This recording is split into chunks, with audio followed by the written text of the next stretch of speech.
오늘 종강이기 때문에 여러분은 교회를 살려야 합니다. 그래서 하나님께서 원하는 교회에 대한 새틀이 무엇인가? 제가 전도국 주관으로 해서 우리 전도에 집중훈련 2주 전에 있을 때에 말씀을 드렸습니다만, 우리 교회에 가장 중요한 부서를 든다면은 우리 건찰회하고 또 전도회입니다. 그래서 당연히 전도회는 교회를 부흥시키고 교회를 이끌어가는 이 어떤 주역이 되어야 되는 것이고, 또 여러분 구역 건찰 사역을 통해서 구역 한 구역 살리는 것이 교회를 살리는 것입니다, 사실은.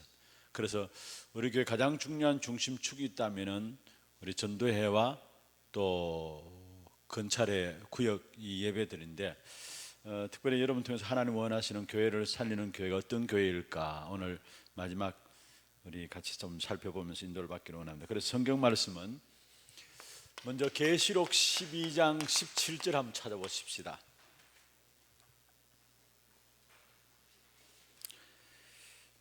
계시록 12장 17절요.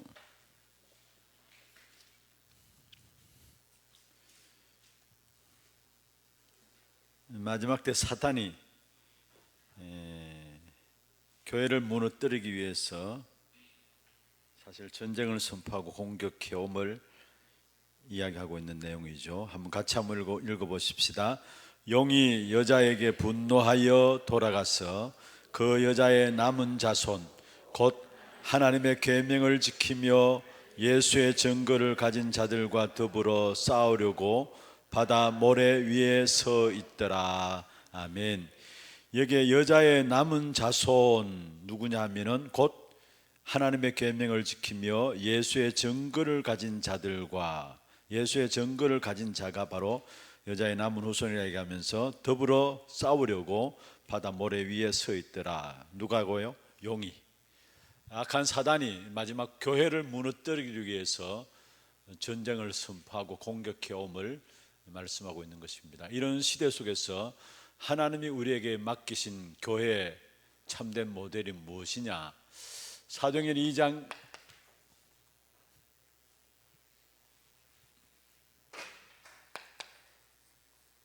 1절에 47절입니다만은 한번 사도행전 2장 1절에서 4절을 같이 읽으십시다. 교회의 정확한 모습이 바로 사도행전 2장에 말씀하고 있습니다. 초대교회였죠. 그런데 2장 1절에서 4절 우리 같이 한 음성을 한번 읽으십시다. 오순절날이 이미 이름에 그들이 다 같이 한 곳에 모였더니 호련히 하늘로부터 급하고 강한 바람 같은 소리가 있어 그들의 앉은 온 집에 가득하며 마치 불의 혀처럼 갈라지는 것들이 그들에게 보여 각 사람 위에 하나씩 임하여 있더니 그들이 다 성령의 충만함을 받고 성령이 말하게 하심을 따라 다른 언어들로 말하기를 시작하니라. 아멘. 교회의 가장 정확한 모습이 사도행전 2장에 나오는데, 악한 사단은 마지막 때 교회를 공격한다는 사실. 그래서 우리는 진짜 사단의 세력을 이길 수 있는 올바른 교회의 축복을 우리가 새로운 새 틀로 마련해야 되는데, 먼저 그렇다면은 사단의 공격들을 우리가 한번 살펴봐야 합니다. 서론에서 악한 사단이 어떻게 하든지 사람들을 갈등 가운데 빠뜨립니다. 사람 관계 속에, 교회 속에서 말입니다.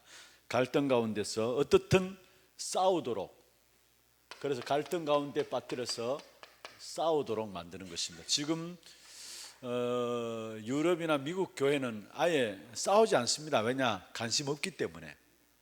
그나마 한국 교회는 싸우거든요. 왜 그렇게 싸우느냐? 관심 있으니까 싸우는 게 사실은. 그런데 그 싸움을 통해서 많은 갈등들이 있다는 말이죠. 그 속에서 결국 많은 사람들이 많은 상처 가운데 살아가요. 이게 지금 교회의 모습이에요. 이런저런 말들이 많고요. 그만큼 갈등이 많다는 말이에요, 교회 안에서. 그리스도면 끝인데 진짜 끝이 안 나니까 교회 안에 이런 많은 저런 많은 갈등들 가운데 갈등하다가 결국 싸우게 되고, 결국 사실 싸우면은 본인들도 본인들이지만은 가장 직격탄이 후대들이에요. 후대들. 지난주 아닙니까? 류 목사님 메시지 가운데 그렇게 이야기했잖아요. 핵심에서도 말씀하고 어제 본부 강단 메시지에서도 말씀하고, 성도들이 교육자들을 보면서 제일 불쌍하다고 여길 때가 언제냐, 제일 불쌍하다고 여길 때가 언제냐, 그 이야기 때문에 성도들이 교육자들 바라보면서 제일 불쌍하게 여길 때가 언제냐, 사실은 믿음 없을 때 가장 불쌍하게 여긴다라는 거예요. 돈 없다 그런 부분들이 아니라 믿음 없을 때 가장 불쌍하게 여긴다는, 하나님을 봐야 되는데, 성도들 우리를 바라보면서, 교육자들 바라보면서 하나님을 봐야 되는데 하나님 안 믿는 거예요. 그래 가장 불쌍하게 본다라는 거예요. 어떤 면에서 사실 우리 자녀들이 여러분을 바라보면서, 어른들을 바라보면서 결국은 뭡니까? 많은 교회 다툼이 일어나고 갈등하고 싸우니까 그게 아이들의 그대로 상처로 다 남고, 그래서 아이들이 다 교회를 떠나는 현상이 나오는 거예요. 가면 갈수록. 이것은 어떤 면에서 아이들에게 여러분 교회 안에 일어나는 많은 부분도 우리가 대수롭지 않게 가정에서 이야기할 수 있을지 모르지만은 아닙니다. 진짜 조심해야 돼요. 교회 안에 많은 이런저런 일어나는 일들, 여러분 갈등하는 부분들을 여러분 식탁에서 말하게 되고 자연스럽게 우리도 모르게 말하면요, 그걸 아이들이 듣고 영적인 엄청난 그 영향들이 있게 된다는 사실을 알아야 합니다. 사실 한국 교회가 그냥 어른들은 갈등 속에서 막 싸우는데 그게 직격탄이 후대들이에요. 많은 갈등들 가운데, 많은 상처들 가운데 아이들이 자라고, 그러니까 어릴 때부터 믿음에 대한 부분들을 다 잃어버리고 살아가는 겁니다. 이게 사단의 전략이에요. 그러면서 악한 사단이 마지막 때 지금 히브리서 10장 25절의 말씀처럼 모이지 못하도록, 가면 갈수록 안 모입니다. 모이지 못하도록 자꾸 사단이, 왜 모이지 못하도록 하느냐, 어떻게 하는지 바쁘게 하고 분주하게 해가지고, 그렇게 바쁘잖아요. 하는 것도 없이 바빠요 사실은. 그리고 분주하게 해가지고 어떻든지 모이지 못하도록, 그리고 또 어떤 반대면으로 진짜 홀로 되게 하고 외로움에 빠지도록, 이게 악한 사단이 지금 교회를 공격하고 있는 부분들이에요. 모이기를 피하는 어떤 자들의 모임과 같이 하지 말라 했는데, 사단이 마지막 때 어떻게 하든지 모이지 못하도록 한다라는 거. 그러면 세 번째, 결국은 모여도 예배 출석에도 은혜 받지 못하도록. 은혜 받지 못한다는 말은 무슨 말입니까? 한마디로 말하면은 말씀에 집중하지 못하도록. 제가 어제 우리 자매 이야기 하나 있잖아요. 대학원, 호주 대학원 통번역 심화 과정에 가기 위해서, 공부하기 위해서 2년 동안 간다고 이야기하는데, 사실은 그 친구가 말씀을 듣지 못하고 완전히 자기는 진짜 죽겠더라는 거예요 이게. 그래서 얼마나 가르쳐 뵀으면 지하철 가면서 그냥 그 시끄러운 소리, 워낙 또 제 소리가 목소리 크잖아요. 그 시끄러운 소리를 이 지하철 가면서 틀어놨다고 이야기해요. 그런데 교회 이제 그 싱가포르에서 돌아와가지고 우리 교회 예배를 참여하는데 한 3개월 지나니까, 예배 참여 한 3개월 지나니까 말씀이 들려지더라는 거예요. 말씀이 들려지면서 은혜를 받게 되고요, 다른 것 아무것도 안 했다는, 그냥 말씀이 들려지면 예배만 참석하고 말씀의 은혜를 받고, 자기가 죽을 지경인데 어떻게 뭐 하겠습니까? 그러니까 그냥 예배만 참석하고 말씀이 한 3개월 지나게 들려지면서 은혜가 되어지고 그 속에서 자기의 영혼이 살아나는 것이 느껴지더라는 거예요. 그렇습니다. 어떻든 우리가 말씀에 집중하면 은혜를 받게 되고, 은혜 받게 되면 우리의 영이 살게 되는데, 악한 사단은 이 일을 알고 어떻든지 은혜 받지 못하도록, 다시 말하면 말씀에 집중하지 못하도록 만들어요. 어쩌면 이 시대 자체가 가면 갈수록 말씀이 집중이 안 되는 시대예요. 그 어느 시대보다도 영성이 떨어진 시대가 지금 시대예요. 왜냐? 말씀이 집중 안 되어지니까. 아이들도요, 사실은 어릴 때 그냥 대책 없이 스마트폰 들고 영상 보고 유튜브 보고 다 하잖아요. 그런데 그 보고 접하는 것들이 좋은 게 아니지 않습니까? 사실은요. 그게 전부 다 자기도 모르게 생각과 사상 속에 뭐를 심었느냐, 사실은 악한 사단의 문화나 종교나 이런 부분들과 사상을 통해 가지고요, 그들 속에 하나님을 떠나도록 만드는 사상과 생각들을 심어넣거든. 그러면은 그 유튜브나 그런 부분들 보면 볼수록 뭐냐면 자기도 원치 않게 마음과 생각이 점점 하나님께 멀어져요. 그러니까 그 어느 시대보다 영성 자체가 없어지는 시대를 살아가고 있어요. 지금 말씀에서 멀어지니까 영성 자체가 없어지는 시대예요. 그러면서 악한 사단이 결국 어떻게 하느냐, 말씀은 듣기는 들으되 영적 사실을 모르도록, 말씀을 듣기는 더 영적 사실을 깨닫지 못하도록. 여러분, 우리가 잘 아셔야 합니다. 교회 안에 이런저런 많은 일들 하는 것도 중요하지만요, 어떤 면에서 진짜 말씀 듣는 일에 집중할 수 있도록, 그래서 성도들이 은혜 받으면 그 속에서 일이 되어져요. 우리도 모르게 많은 것들을 한다고 하는 것이 말씀에 은혜 받지 집중하지 못하도록 만드는 그 자체는 죄 중에 죄예요. 그 순간은 모르지만 시간 지나면 지날수록 결국은 점점 영적인 힘이 떨어지고요, 결국 성도들이 현장에 영적 싸움에 치게 되는, 영적 사실을 깨닫지 못하니까. 그래서 악한 사단은 교회 안에 온갖 프로그램들, 여러 모임들 다 하도록 격려합니다. 그런데 한 가지만, 그리스도만 깨닫지 못하도록 해요. 그게 사단의 역사예요. 그래서 우리는 진짜 영적인 바른 분별력을 가지고 교회 안에 여러분 구역을 섬기도 그렇고, 여러분 전도회를 섬겨도 그렇고, 여러분 기관을 섬겨도 마찬가지입니다. 특별히 앞서 있는 자들이, 여러분 우리는 그냥 그 분위기를 바라보면서 이렇게 하자 저렇게 하자 그렇게 나올 수 있습니다만 아닙니다. 그게 나도 모르게 사람들로 말미암아 말씀에 집중하지 못하도록 하면서 그러면 결국은 영적 사실을 깨닫지 못하는. 그래서 진짜 우리가 제대로 알고 교회를 헌신하고 섬겨야 되는 부분들입니다. 이렇게 되어지면서 어떻게 됩니까? 영적 사실을 전혀 깨닫지 못하니까 다른 것에 중독이 되어버려요. 다른 것에. 그게 뭡니까? 결국은 나, 세상, 육신, 성공, 이게 세상의 이야기 아니라 교회에도 영적 사실을 전혀 못 깨달으니까, 지금 제가 교회 안의 문제를 이야기해요.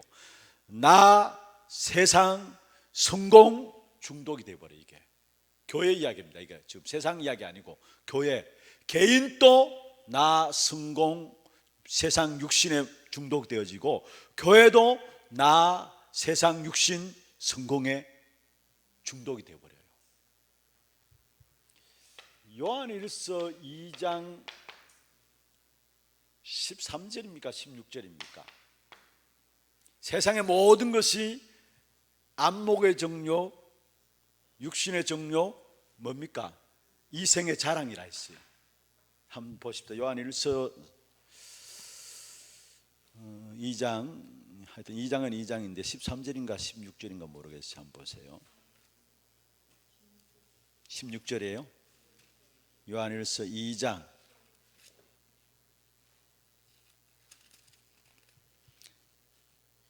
예, 16절, 15절 16절 한번 같이 한번 읽어보십시다. 이 세상이나 세상에 있는 것들을 사랑하지 말라. 누구든지 세상을 사랑하면 아버지의 사랑이 그 안에 있지 아니하니, 이는 세상에 있는 모든 것이 육신의 정욕과 안목의 정욕과 이생의 자랑이니 다 아버지께로부터 온 것이 아니요 세상으로부터 온 것이라. 여보세요, 세상을 사랑하지 말라 하면서 이 세상의 모든 것이 했어요. 이 세상의 모든 것이 육신의 정욕, 안목의 정욕, 이생의 자랑이니. 창세기 3장, 6장, 11장 이 말이에요. 이게 세상의 모든 것이 육신의 정욕, 안목의 정욕, 이생의 자랑이다 했어요. 결국은 나, 성공, 세상 중심으로 살아가는 창세기 3장, 6장, 11장 그대로 말씀하고 있는 거예요. 이 땅의 모든 것이. 왜 그러냐? 영적 사실을 못 깨달으니까 교회조차도 나 중심에서 세상 흐름 따라가고 육신적인 기준이 되어 있고 성공 기준이 되어 있고, 그래서 구체적으로 교회조차도 어떻게 성공할 것인가 이런 거 이야기하잖아요. 잘 사는 거 어떻게 이야기하잖아요. 그게 영적인 것이 아니라 육신적인 것을 가지고. 그래서 가면 갈수록 올 수밖에 없는, 아니 지금 왔고요, 앞으로 더욱더 일어날 수밖에 없는 것입니다. 그게 교회 무너지고 문 닫는 시대. 이미 왔고요, 지금 또 계속되고 있어요. 교회 문 닫는 시대와. 왜 그런가 아셔야 합니다. 이 부분들 때문에 개개인들이 엄청난 갈등 가운데 살아가요. 사실은 갈등 가운데. 어제 말씀드린다면 결국은 헛된 피난처를 붙잡고 있기 때문에 갈등할 수밖에 없어요. 헛된 피난처를 붙잡고 있기 때문에. 참된 안식처를 붙잡아야 되는데 헛된 피난처를 붙잡고 있기 때문에 결국 열심을 내는데 그게 만족하면 안 되잖아요. 헛된 것이니까. 그러니까 그게 많은 갈등하다 한다면 싸우게 되는 거 아닙니까? 그런데 그게 결국 많은 본인도 상처고요, 직격탄으로 우리 후대에게 상처를 심어진다는 거. 그래서 우리가 진짜 믿음으로 선택하지 않는 모든 것들, 우리도 모르게 우리 후대들에게 저절로 여러분 교회를 떠나도록 만드는 거예요. 여러분이 믿음의 말을 해도 아이들에게 말이 먹혀지지 않도록 만드는 거예요. 그게 이미 많은 상처들을 갖고 있기 때문에. 여러분, 이 상처라는 부분요, 암과 같아요. 암과 같아요. 깊이 들어있어가지고요, 암이 하면 우리 몸 누구나 다 암을 갖고 있다 하잖아요. 그런데 면역이 약하면 그게 이제 드러나게 되는데, 드러났을 때는 사실은 그게 앞으로 평생 그 부분을 쌓아야 되는 부분 아닙니까? 뭔가 좀 괜찮은지간데 또 다른 부분으로 나오고 전이돼 나오고 그렇잖아요. 이게 상처라는 부분들이에요. 그런데 많은 경우 이렇게 상처 가운데 살아가요. 특별히 우리 후대들에게. 그리고 모이지 않게 되고, 그러면서 모이는데 말씀에 집중하지 못하니까 은혜 받지 못하고, 진짜 영적인 사실을 깨닫지 못하고, 그러니까 결국은 교회 다니면서도 개인 또 교회도 중독되어 버린데 다른 것에 중독되어 있어요. 그러니까 교회는 안 될 수밖에요. 그래서 이런 교회 정말로 우리가 살려야 되는, 그러면은 교회를 바르게 이해한 사람이 되어야 합니다. 교회를 바르게 이해한 사람이 되어야 되는데, 이것은 여러분 우리가 교회가 있고 교회당이 있죠. 교회당은 건물을 말하는 것인데 그것을 말하는 것이 아니고요, 교회에 대한 근본 이해들을 여러분 할 수 있어야 합니다. 근본 이해들을.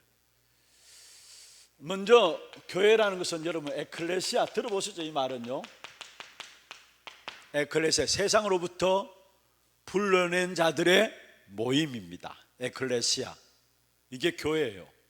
세상으로부터 불러낸 자들의 모임. 우리가 죽을 수밖에 없었는데, 아니 죽었는데 거기서 하나님 우리를 교회로 불러내신 거예요. 이게 에클레시아죠. 여러분 교회를 바라보면서 수준이 안 맞다, 어떤 사람이 지금 우리 교회 안 나오는데 예전에 나왔었어요. 툭 하면 저보고 성인교회에서부터 이제 한번 계속 하다 보면 또 하나교회로 옮기니까 또 따라오셔가지고 하긴 신앙생활 하긴 했는데, 하시는 말씀이 하나교회는 수준이 안 맞다면서, 너무 치사하고 수준이 안 맞다면서 그렇게 해요. 그래서 제가 자기 수준은 얼마나 높은데 싶은 게, 하여튼 수준 이야기예요 그분이. 여러분 교회 성도들을 바라보면서 수준이 안 맞다, 여러분 그게 아닙니다. 수준이 아니라 하나님의 자녀예요. 그 사람이 하나님의 자녀예요. 그래서 사도행전 2장 42절입니까? 사도의 가르침을 받아 서로 교제하며, 여기에 서로 교제라는 말은 무슨 말입니까? 사실은 수준 맞다 안 맞다 그게 아니고요, 하나님의, 그 사람이 하나님의 자녀라는 거예요. 교회들이 모르겠습니다. 서울 같은 교회는 제가 들어도 이해 안 되는 교회들이 많이 있어요 사실은. 그런데 또 교회 안에 조직들도 보면요, 완전 세상의 동아리 조직처럼 그렇게 교회 안에 조직되어 있는 부분들도 많고요. 그래서 정말 저기 교회인가 싶을 정도로. 그런데 여러분 교회는 동아리 모임이나 그런 게 아닙니다. 모두가 세상으로부터 멸망받았던 사람들이 교회에 나온, 그게 정말 불러낸 자들의 모임, 그게 교회예요. 그래서 한 사람 한 사람이 너무 귀중한 거예요. 그 사실 보고 보면은 내 자신이 귀중한 것이고, 우리가 어쩌다가 교회로 부르심을 받았습니까?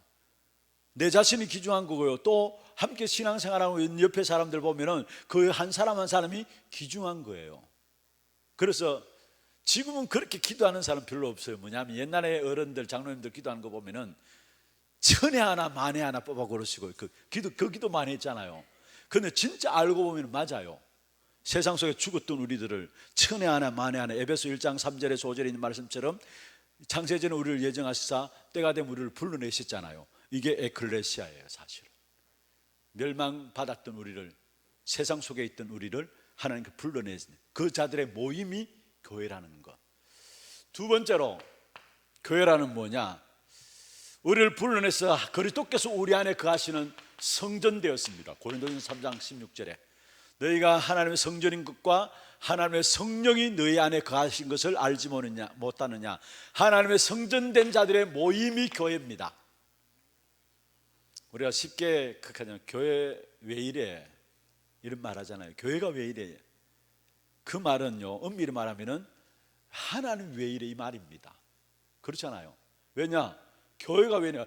교회 하나님의 성전된 자들 한 사람 한 사람 모임이 교회인데 교회가 왜 이래 하면은 물론 그 말은 아니겠죠.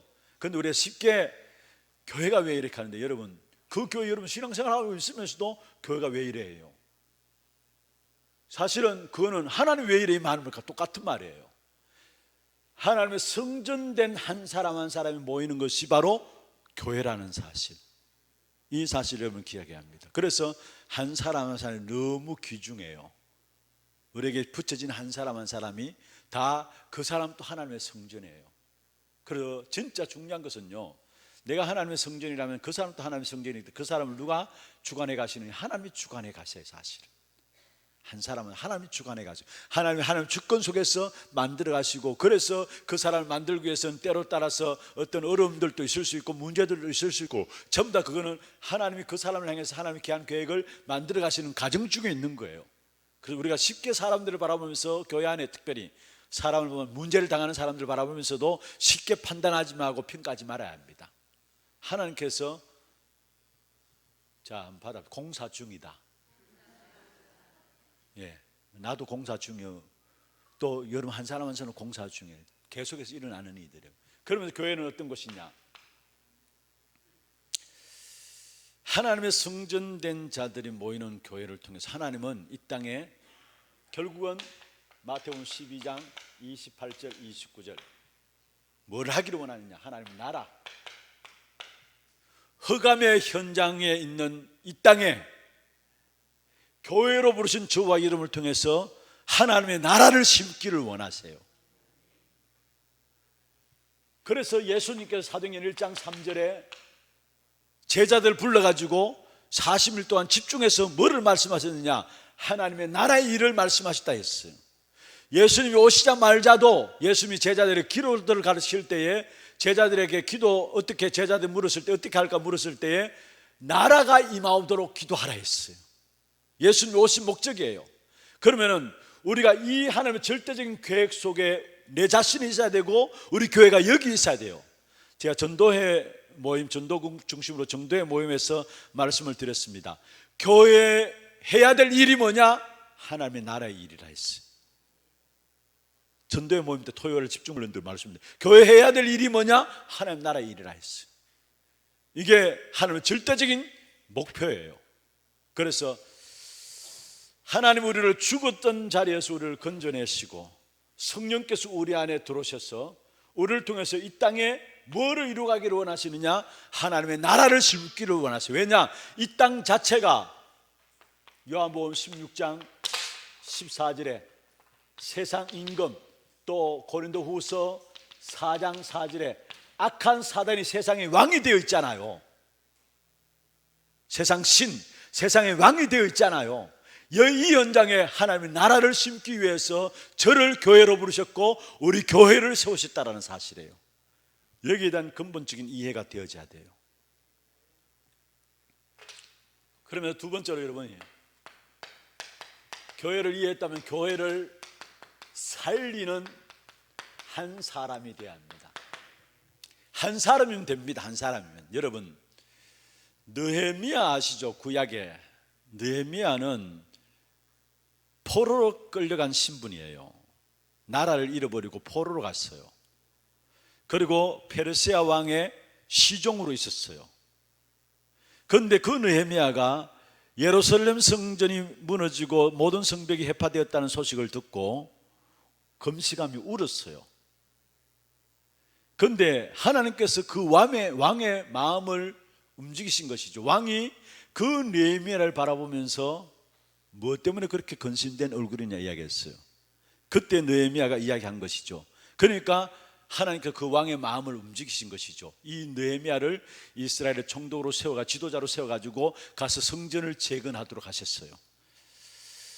여러분, 고레스 왕의 마음을 움직이신 하나님, 여러분 정말로 교회 중요한 사실을 가지고 기도하고 여러분 정말로 나갈 때에 마음을 하나님께서 누가 움직이시냐? 하나님께서 마음을. 그래서 우리가 하는 것이 아니라 하나님 하시는데 언제 어떻게 어떤 일이 일어날지 우리는 모르는 겁니다. 하나님이 역사하시는 것이기 때문에. 그래서 우리는 기도하고 나가는 것이죠. 그래서 중요한 것은요, 진짜 느헤미야 같은 그런 한 사람이 있으면 그 한 사람 때문에 교회가 살게 된다라는 거예요. 교회가 살게 돼요. 주권을 상실해버린, 로마의 주권을 빼앗겨버린 이스라엘 백성들, 바울 한 사람으로 말미암아 주권을 회복하는 역사가 일어났어요. 한 사람이면 된다라는 사실. 그러면은 교회에 대한 한 사람으로서 무엇을 이해해야 되느냐? 그의 가장 중요한 근본을 알아야 합니다. 근본을 알아야 되는 것이고, 그리고 교회의 중요한 회복을 알아야 되고, 교회의 중요한, 그렇다면은 이것을 전달하는 부분들이 필요한 것인데, 가장 중요한 교회의 근본이 뭐냐?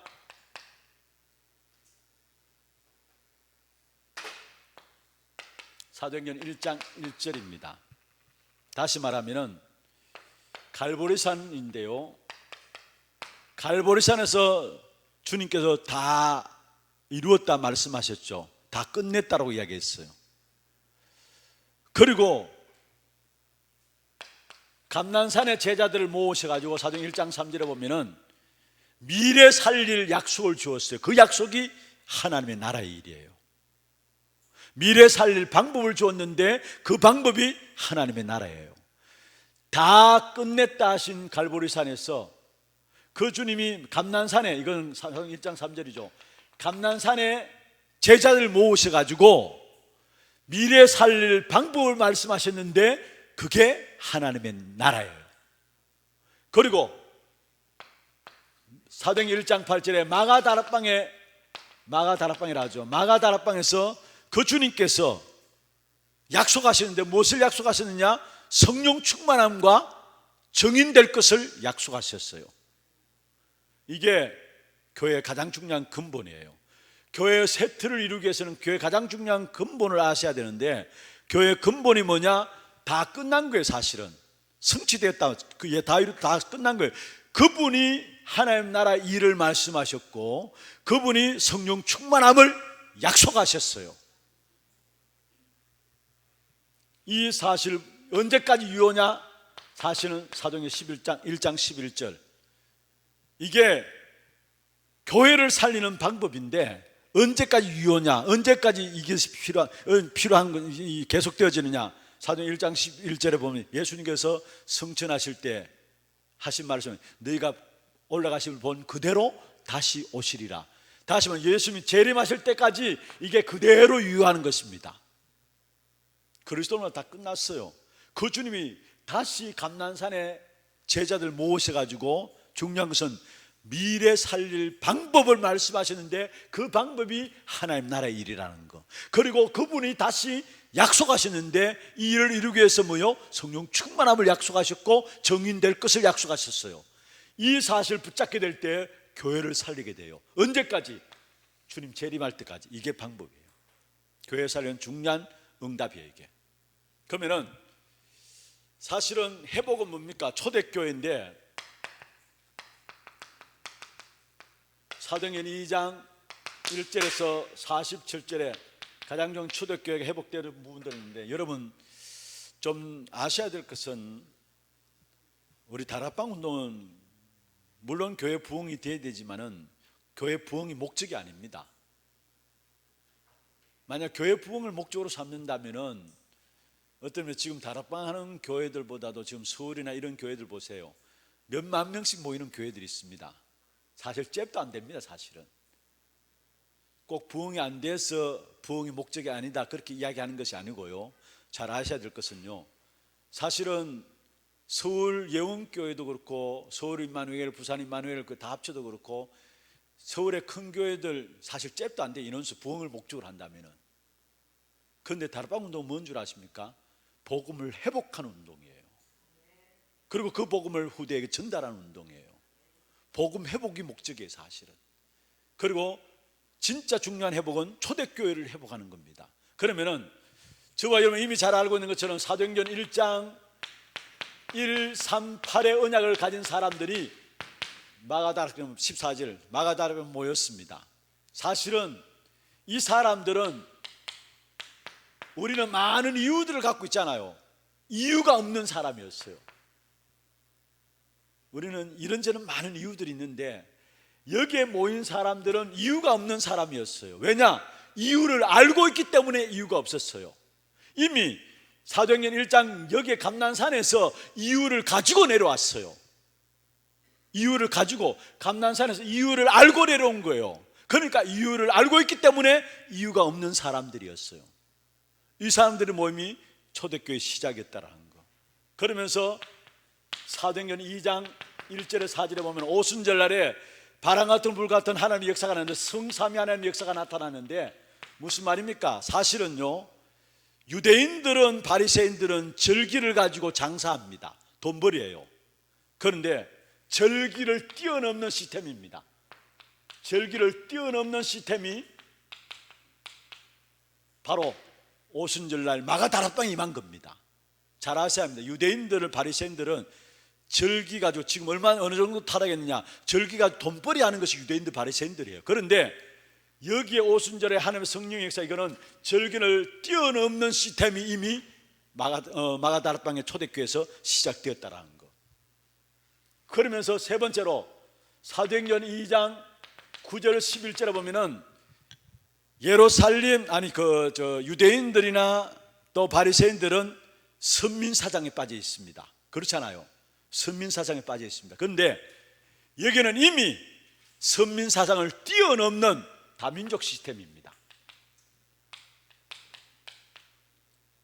우리가 교회 안에 세틀이 이루어지기 위해서는 중요한 응답을 받아야 되는데 선민사상을 뛰어넘는 유대인들이나 바리새인들이 갖고 있는 그런 선민사상에 빠져 있는 것이 아니라 그걸 뛰어넘는 다민족 시스템이 교회 안에서 시작됐다는 거. 사도행전 2장 13절부터 21절에 보면은 예언된 하나님의 약속의 말씀이 성취되어지는 것이죠.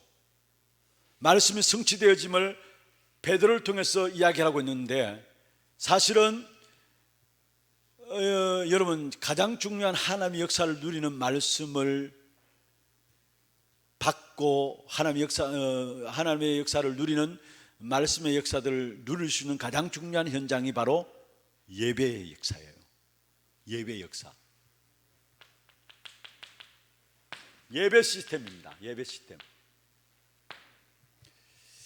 예배를 하면은 우리가 하나님의 말씀을 받는 예배가 있고요, 그 받은 말씀을 확인하는 예배가 있습니다. 그게 바로 여러분 주중에 현장 교회를 통해서 예배를 통해서 받은 말씀을 확인하는 것입니다. 그리고 하나님의 역사하시는 말씀을 누리는 예배, 그게 주일 예배예요. 사실은 예배에 대한 시스템이 이때 제대로 딱 갖춰진 것이죠. 하나님의 말씀을, 하나님의 역사를 누리는 말씀. 그래서 제가 어제 서론 부분에도 말씀했잖아요. 여러분 문제 있다면 그 문제를 해결하려고 하지 마세요. 하나님의 역사를 누리는 말씀 속에, 특별히 예배 속에 들어가면은 우리도 모르게 하나님 그 문제들을 해결하시게 돼 있어요. 많은 경우 내가 문제 생기면 당장 내가 문제 해결하려고 몸부림치는데 아닙니다. 그 문제를 가지고 그대로 계속 말씀의 역사하는 하나님의 역사를 누리는 그 속에 있으면은 하나님이 완벽하게 해결하시게 돼 있어요. 어떤 면에서 이것이 바로 예배 시스템, 하나님의 가장 귀중한 예배 시스템을 말씀하고 있는 것이죠. 여러분 좀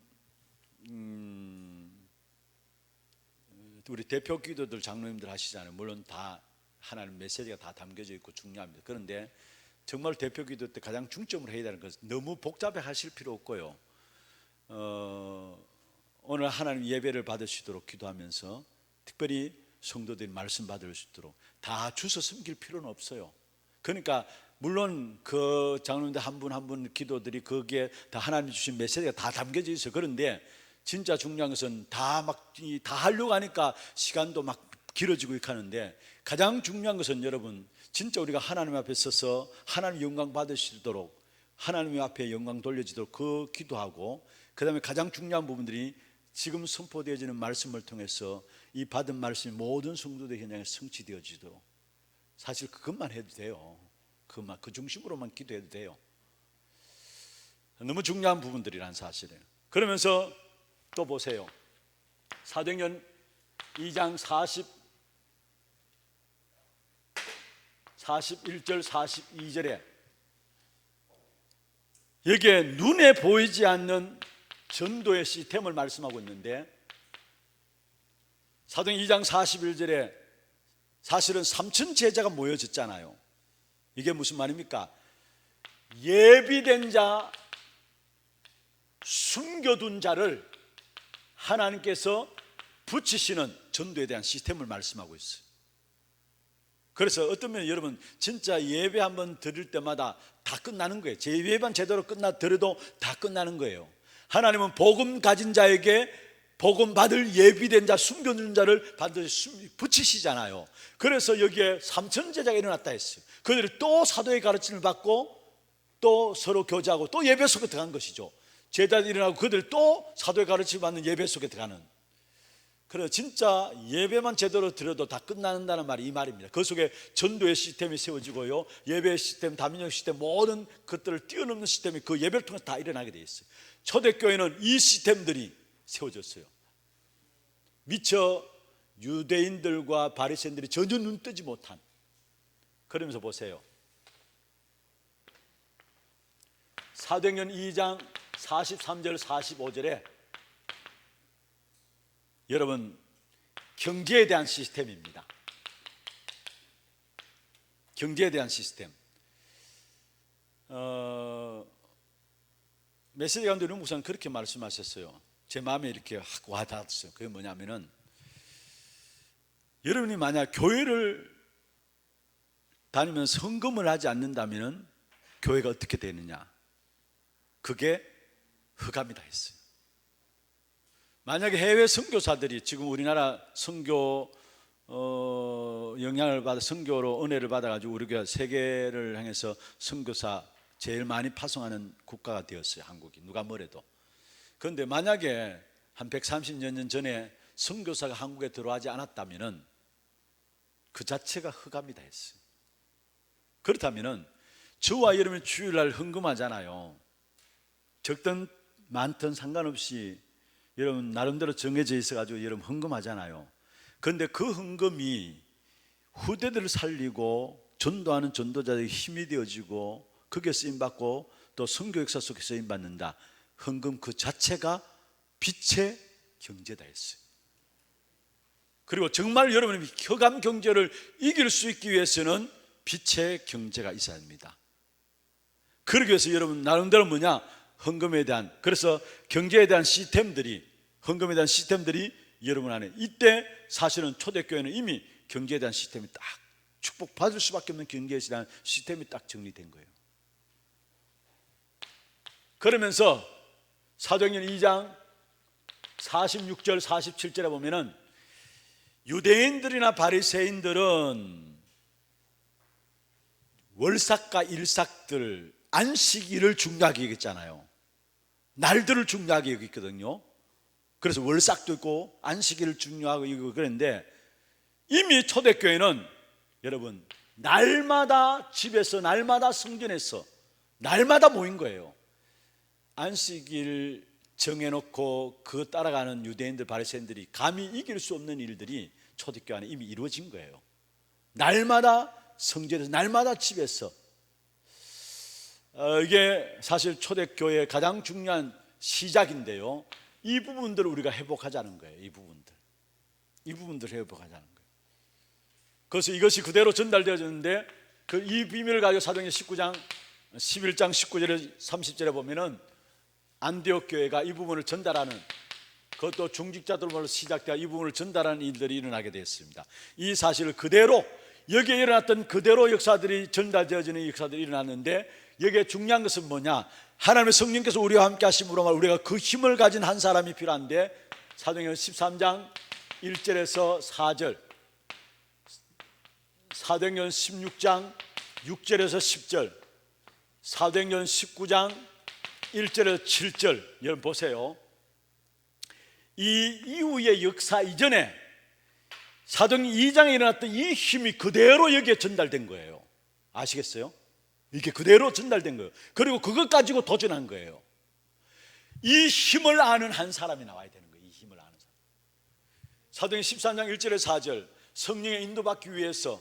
그리고 사도행전 16장에도 보면은 성령의 인도받기 위해서, 사도행전 19장에 보면은 내가 믿을 때 성령을 받았냐, 에베소 역사 일어나기 전에 내가 믿을 때 성령을 받았냐 질문하고, 그게 성령 알지 못하니까 바울이 거기에 기도함으로 말미암아 성령 역사가 임했잖아요. 무슨 말입니까? 이것은요, 사도행전 2장에 일어났던 일, 이 부분들이 그대로 여기에 전달되었다라는 거예요. 그래서 이 힘을 가진 한 사람, 이 힘을 가진 한 사람으로 말미암아 전달되고, 이로 말미암아 결국 안디옥 교회가 이 일에 쓰임 받았는데, 이 안디옥 교회를 중심으로 해서 마게도냐로, 전 아시아로, 로마로 다 뻗어나가게 된 거죠. 그래서 정말 우리가 교회에 대한 근본을 알고 교회에 대한 회복, 여러분 통해서 이 교회를 회복하기를 원하는 것이고요, 이 힘을 가지고 여러분 현장에 전달하기를 원하세요. 그렇게 될 때 교회로서 가장 중요한 마지막 시대 악한 사단과 영적 싸움에서 승리할 수 있는 교회 새 틀이 준비되어지는 것입니다. 마지막 결론입니다. 여러분 정말로 기도하시는 분들로서 여러분 정말 기도에 교회를 놓고 새 틀을 놓고 기도해야 될 부분들, 이런 응답 가운데서 우리가 지금 하나님께서 원하시는 부분들을 붙잡고 기도해야 되는데, 제가 그 전도국 모임에서도 말씀드렸고, 또 그 금요 전도학교 시간에, 지난주 금요 전도학교 시간에 마지막 결론 부분에도 말씀드렸고, 어제 우리 전문의 리더 모임에서도 말씀드렸습니다. 우리 교회 주신 기도 제목이에요. 그건 사실은 뭐냐면은 237 나라가 올 수 있도록 시스템을, 237 나라가 올 수 있는 시스템을 우리 교회 안에 만들어 가야 돼요. 이게 뭡니까? 사실은 237 나라를 살리는 이방인의 뜰 기도 제목 아닙니까? 그래서 여기에 현지의 많은 제자들이 우리 교회에 와서 훈련받고 확립되어 가지고 다시 제자로 파송되어질 수 있도록, 진짜 우리 교회에 이 응답을 받았으면 좋겠습니다. 우리 지금 차세대 우리 현지에서 온 우리 선교사 후보생들이 있는데요, 이런 친구들처럼 저는 진짜 하나님 우리 교회 주신 복이 아닌가, 아이들을 보니까 너무 참 잘 인도받는 아이들이다 싶어요. 이런 제자들이 현지에 많이 있습니다. 물론 우리가 준비해서 선교사를 준비해서 보낸 것도 중요하지만은, 현지에 가서 진짜 제자들 있으면 그 제자들 불러들여 가지고요, 우리 교회 시스템 속에서 훈련시키고 확립시켜 가지고 다시 파송하는 거. 그래서 이 일을 놓고 여러분 정말 기도해 주시길 바랍니다. 현재 많은 제자들을 불러들여서 237 나라가 올 수 있는 시스템이 돼 가지고, 그래서 여기서 훈련시켜서 재파송할 수 있도록, 여러분 이 부분들 놓고 기도한다면은, 여러분 경제가 안 된다면 하나님께서 할 수 있도록 경제 축복을 주셔야 될 거 아닙니까? 기도 제목을 제대로 붙잡고 하시길 바랍니다. 진짜 제가 나가면 나갈수록 진짜 많이 불러드리고 싶어요.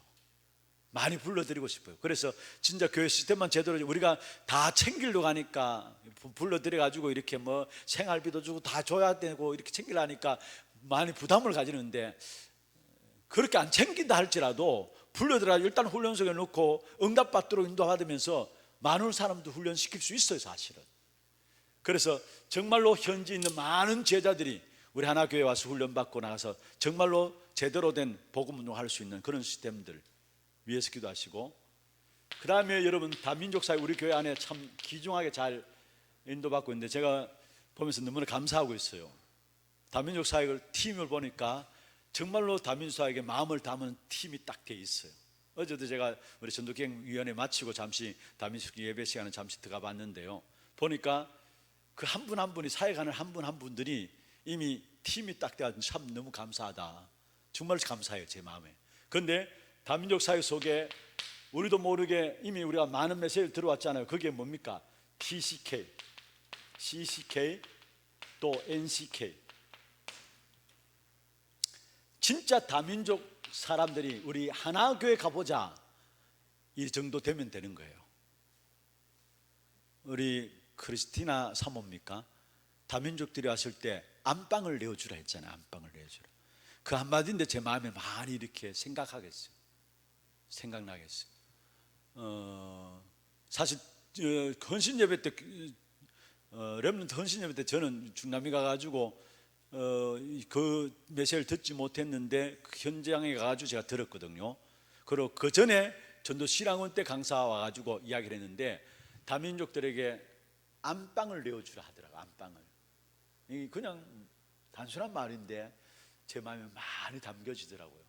다시 말하면 진짜 TCK나 CCK나 NCK 이런 아이들이 와가지고, 다민족들이 와가지고 내 집이다 생각하도록, 내 집이다 생각하도록. 여러분 구역에서도 다민족들을 좀 챙기시고요.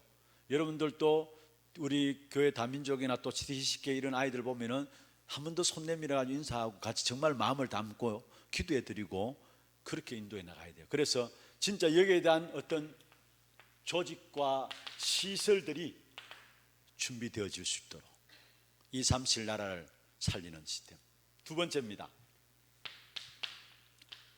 237 치유사역팀이 나와야 합니다.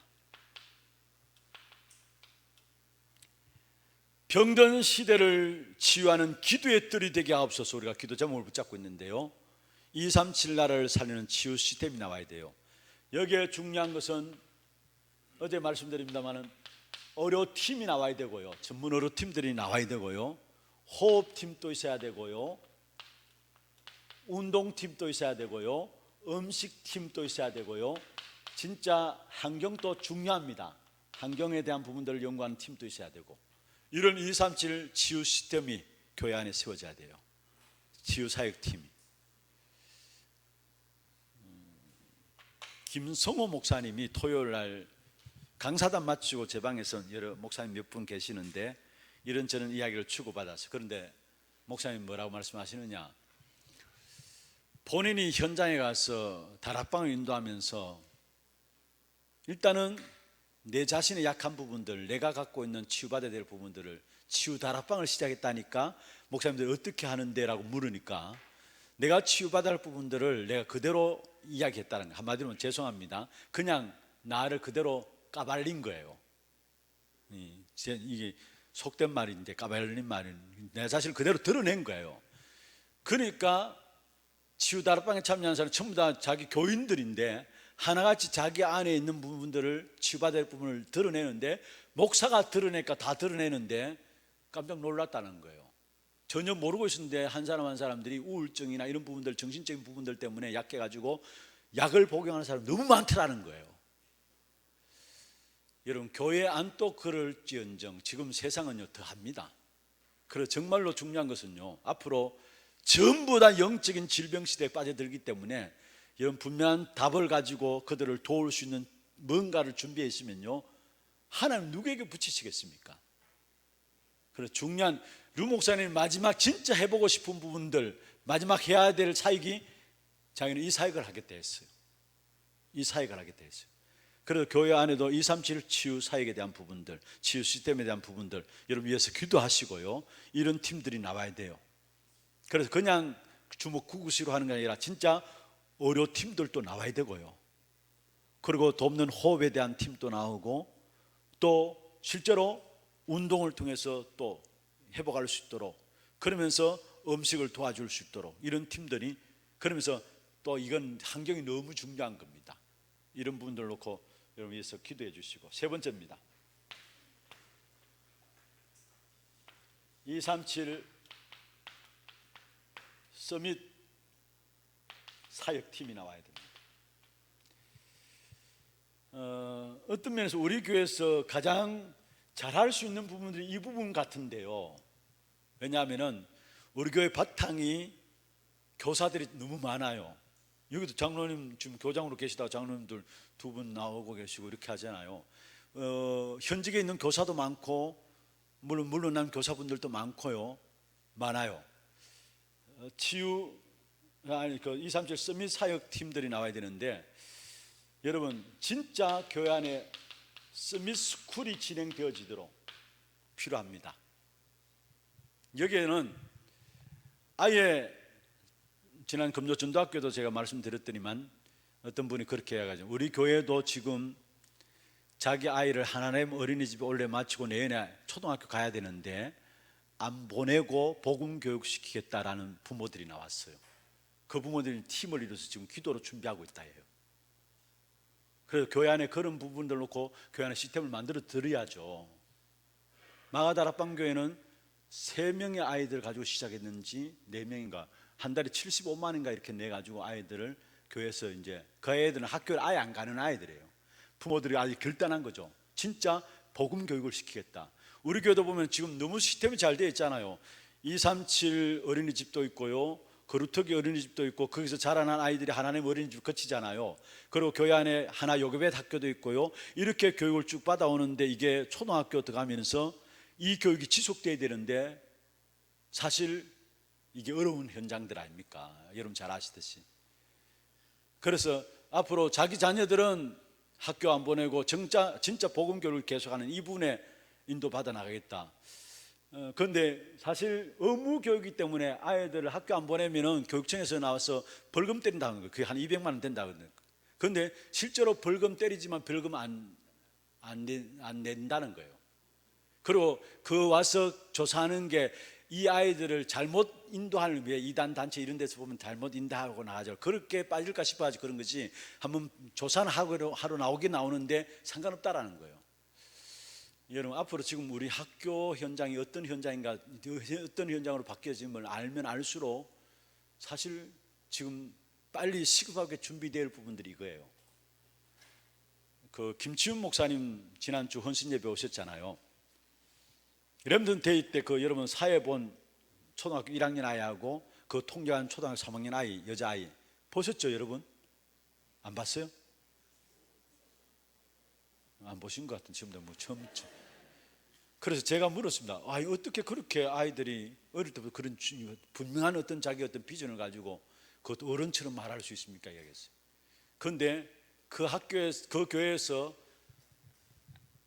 덕천이라는 곳에 RUTC를 만들어 놓고 아이들을 월요일 날 그게 들어가고 금요일까지 수업하고 토요일 들어와서 핵심 참여하고 주일 예배 참여하고 또 월요일 들어가고. 근데 그게 아예 월요일부터 금요일까지 들어가면은 휴대폰 없고 TV 없다라는 거예요. 그리고 교사가 딱 붙어가지고 복음 교육을 시키는데, 그 아이들은 바로 옆에 있는 초등학교를 간대요. 왜냐? 초등학교 지금 우리 교장 선생님들 계셨으니까 알겠지만은, 특별히 시골 같은 데 보면은 도시도 그렇지만은 방과 후 교육가 너무 시스템이 정부에 돈 대줘 가지고 프로그램들을 잘 만들어 놨잖아요. 그 혜택을 받기 위해서 보낸다라는 거예요. 그리고 그게 보내는 것으로 끝나는 게 아니라 그 아이들을 훈련 받고 들어와 가지고 RUTC에서 거기에 대한 재해석을 하고, 그래서 영성 훈련을 하고 아침에 또 일어나서 예배 드리고 학교 보내고. 이러니까 아이들이 너무 달라져 가지고 그걸 본 부모들이 서로 들어오러 가는데 거기에는 들어오는 한계가 있으니까, 공간이 한계 있으니까 들어오지 못하고 있다고 이야기를 해요. 우리 교회도 정말 기도해야 됩니다. 지금 우리 후대를 놓고 이 아이들을 학교 아예 보내지 않는 아이들을 교회에서 전적으로 맡아서 진짜 서밋 스쿨을 통해서 아이들을 키울 수 있는 부분들, 또 학교 가는 아이들 또 불러들여 가지고 또 복음으로 재해석하면서 훈련시킬 수 있는 부분들, 대안학교 이런 부분들 놓고도 기도해야 돼요. 사실은 가장 중요한 것은요, 핵심이 어디 있냐, 기숙할 수 있어야 돼요. 합숙할 수 있어요. 집에 가는 게 아니고 아예 붙들어 놓고 밥 해주고 먹이고 해가지고 아예 기숙할 수 있어요. 제대로 그래야 교육이 되게 돼 있어요. 그런 부분을 놓고 여러분 기도 제목드립니다. 좀 기도해 주시고요. 그 다음에 두 번째로 여러분, 방치된 아이들이 있습니다. 이게 바로 T식계, C식계, N식계 이런 아이들과 함께 많은 방치된 아이들이 있습니다. 이 아이들을 케어해 줄 수 있는 시스템. 그 다음에 세 번째로 진짜 중요한 인재들을 향한 서밋 훈련할 수 있도록, 인재를 놓고 서밋 훈련할 수 있도록. 그 다음에 네 번째로요, 진짜 인재 가운데 똑똑한 아이다 싶으면은 그 아이들을 가지고 정말로 선교 기업을 만들어 갈 수 있도록. 여러분, 우리 교회 안에 정말로 전문성을 가진 똑똑한 아이들, 인재 이런 부문 아이들이 있다면은 그 아이들을 교회에서 밥도 해주고 옷도 씻어주고 빨래 다 해주고 집중해서 대학생 때에 한 2년, 3년, 4년, 2, 3학년 아니면 늦어도 3학년, 4학년 때는 집중해서 공부만 할 수 있도록 그런 시스템이 교회 안에 되어져야 돼요. 집중해서 아이들이 신경 안 쓰고 밥 해주고 빨래 해주고 다 해주고요. 교회 안에서 그 아이들이 집중해서 공부만 할 수 있도록. 그래서 진짜 인재를 길러내야 돼요. 사람을 위해서 투자하는 거, 이건 일반 기업에서 투자하잖아요. 그렇잖아요. 정말 교회가 복음 가진 인재들을 길러내는 거, 여기에 앞으로 교회의 미래가 있어요. 사실은 류 목사는 그런 말씀하잖아요. 빌 게이츠나 스티브 잡스 이야기를 하면서 그 사람들이 진짜 어릴 때부터 복음이 들어가서 인재 교육을 제대로 받고 복음의 인재 교육을 제대로 받다 나왔다면은 지금 237 나라를 살리고 남다 했어요. 그럴 거 아닙니까? 그 한 사람 나왔다면은. 그런데 어릴 때부터 이 친구들에게 누가 3단체가 붙은 거 아닙니까? 그래서 우리는 다 놓치고 있는데 이제는 정말로 어릴 때부터 인재를 키워내야 합니다. 인재를 키워내야 돼요. 복음으로 만들어내야 돼요. 이게 마지막 사단이 교회를 공개하는 일에 있어서 이길 수 있는, 승리할 수 있는 가장 중요한 부분들. 그래서 여러분 237 나라에 올 수 있는 교회 될 수 있도록 237 치유사역팀이 세워지고 237 서밋 사역팀이 교회 안에 세워질 수 있도록 올 한 해 주신 기도 제목이에요. 이게 사실은 이 사실 놓고 기도하면서 여러분 통해서 진짜 교회가 마지막 영적 싸움에, 사단과의 영적 싸움에 승리하는 새틀이 준비되어질 수 있도록 이 응답이 우리 모두의 있기를 주의 이름으로 축원합니다. 하나님 아버지 감사합니다. 오늘 2019년 전반기 건차례를 종강하면서 정말로 우리 구역 건차님들과 구역장들이 무엇보다도 구역을 섬기며 그를 통해서 교회를 살려야 되는 귀중한 축복된 응답 가운데 이들을 세우셨는데 이들이 붙잡고 기도해야 될 귀중한 제목들을 오늘 말씀을 통해서 붙잡을 수 있도록 인도하여 주심을 감사함을 드립니다. 정말로 교회를 살리는 한 사람이 바로 우리 건찰님들이 되게 하시고 우리 구역장님들이 될 수 있도록 주님 축복하여 주시옵소서. 이 말씀이 우리에게 언약으로 붙잡혀져서 이 말씀을 붙잡은 자를 통해서 역사하시는 하나님의 역사들을 체험하는 귀한 축복 있게 하시고 그래서 이 마지막 시대에 교회를 무너뜨리는 사단과 영적 싸움에서 교회의 세틀을 준비함으로 교회를 살리고 많은 후대를 살리는 이 일에 쓰임받는 우리 하나교회가 될 수 있도록 주님 축복하여 주옵소서. 이 약속의 말씀을 언약으로 붙잡는 자에게 하나님은 이 일을 할 수 있도록 참된 빛의 경제의 축복 허락하실 줄로 믿습니다. 정말 이곳에 있는 우리 모든 건차님들과 구역장님들이 이 사실을 마음에 담고 기도하면서 하나님의 역사들을 누릴 수 있도록 주님 축복해 주옵소서. 특별히 2019년 한 해 전반기 하나님 은혜 가운데 귀중한 사역을 감당할 수 있어서 감사함을 드립니다. 또 방학기간 동안도 주께서 은혜 베풀어 주시고 또 우리 건차님들과 구역장 특별히 건강과 또 모든 가정의 여러 가지 문제들 가운데서도 하나님의 역사들을 누림으로 날마다 증인으로 세워지는 우리 모든 건차님들과 구역자님들 될 수 있도록 축복해 주옵소서. 지금 우리 주 예수 그리스도의 은혜와 하나님 아버지의 말로 다 할 수 없는 사랑하심과 성령님의 내주 인도 역사 충만하심이 2019년 전반기 한 해 수고한 우리 모든 구역 건찰님들 위에와 또 구역자님들 위에 몸된 교회 위에 지금부터 영원토록 항상 함께 있을지어다. 아멘. 감사합니다.